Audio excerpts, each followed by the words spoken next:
రంజాన్ పర్వదినాన్ని పురస్కరించుకొని తెలంగాణ రాష్ట్ర ప్రజలందరికీ ముఖ్యంగా సిద్దిపేట నియోజకవర్గంలో ఉన్న ముస్లిం సోదరులకు సోదరుమణులందరికీ రంజాన్ పర్వదినాన హృదయపూర్వకంగా శుభాకాంక్షలు తెలియజేస్తూ ఈరోజు కాంగ్రెస్ ప్రభుత్వం ఏర్పడిన తర్వాత ఈరోజు సిద్దిపేటలో కూడా మంచిగా రంజాన్ శుభాకాంక్షలు తెలియజేస్తూ కాంగ్రెస్ పార్టీ ఆధ్వర్యంలో ప్రతి ఒక్క ముస్లిం సోదరులకు ఆలింగనం చేస్తూ హిందూ ముస్లింలందరూ కలయికగా సిద్దిపేట ప్రతీకగా ఒక చింబంగా సిద్దిపేట ఎప్పుడూ నిలిచింది.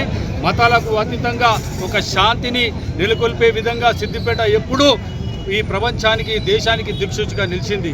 కాబట్టి ప్రతి ఒక్కరికి ముస్లిం సోదరుడు ఈ నెల రోజులు ఉపవాసం ఉండి ఎంతో పవిత్రంగా ఆ దేవుణ్ణి ప్రార్థిస్తూ వాళ్ళ జీవితాల్లో మార్పులు రావాలని, వచ్చే భవిష్యత్తులో ఒక మార్గదర్శకంగా నిలబడాలని, ఎదుటి వాళ్ళను గౌరవించే విధానం కానీ, ఆకలితో ఉన్న పేదోడికి అన్నం పెట్టే ఒక అలవాటు కానీ, తర్వాత ఎదుటివారిని గౌరవించే విధానం కానీ, వారిలో ఉన్న చెడు అలవాట్లను దూరం చేసే విధంగా కానీ భావి తరానికి దిక్సూచిగా నిలిచినటువంటి ఈ 30 రోజులు ఏదైతే ఉందో మంచి సంస్కృతి అనే శుభాకాంక్షలు ప్రతి ఒక్క ముస్లిం సోదరికి నేను తెలియజేస్తూ ఉన్నాను.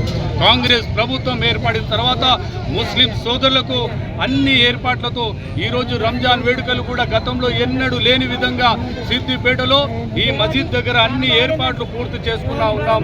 ఇక్కడ ప్రాతినిధ్యం వహిస్తున్నటువంటి హరీష్ రావు ఎన్నడూ కూడా ముస్లిం సోదరులను పట్టించుకోకుండా వారికి 10 ఏళ్ల నుంచి 5 ఎకరాల కబ్రస్థాన్ భూమి కావాలని అడిగినా కూడా హరీష్ రావు ఒక్క రోజు కూడా వాళ్ళని పట్టించుకోలేదు. ఈరోజు ముస్లిం సోదరులకు శుభాకాంక్షలు తెలియడానికి వస్తున్నాడు తప్ప ఎన్నడూ కూడా వాళ్ళకు న్యాయం జరగలేదు. కానీ మేము ఖచ్చితంగా కాంగ్రెస్ ప్రభుత్వంలో ముఖ్యమంత్రి రేవంత్ రెడ్డి గారి దృష్టికి తీసుకెళ్లి, మంత్రుల దృష్టికి తీసుకెళ్లి ఇక్కడ సిద్దిపేట నియోజకవర్గంలో ఏదైతే ముస్లిం సోదరులు బాధపడుతున్నారో వారికి ఖచ్చితంగా 5 ఎకరాల కబ్రస్థాన్ భూమిని కేటాయించే విధంగా కాంగ్రెస్ పార్టీ దోహదపడుతుందని తెలియజేస్తా ఉన్నాను. అంతేకాకుండా ఈరోజు సిద్దిపేటలో ఏ పండుగలు జరుపుకున్నా ఇదే విధంగా శాంతియుతంగా అందరూ అన్నదమ్ముల్లాగా కలిసి ఉండి సిద్దిపేటలో ఎలాంటి విభేదాలు లేకుండా అందరూ కలిసికట్టుగా ఉండాలని మరొకసారి ముస్లిం సోదరులందరికీ రంజాన్ శుభాకాంక్షలు తెలియజేస్తా ఉన్నాను.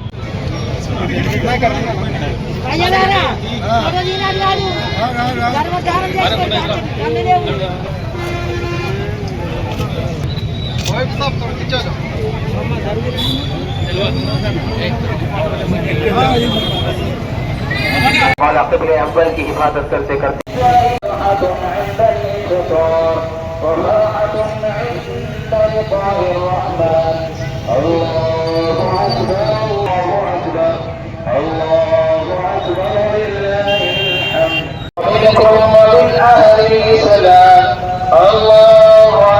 की बका के लिए डटे हुए हैं। मौला हम 3 टाइम पेट भर खाते हुए भी नमाजों की घास भी नहीं है मेरे परवरदिगार खाने को, लेकिन वहाँ के लोग बड़ा चर्चा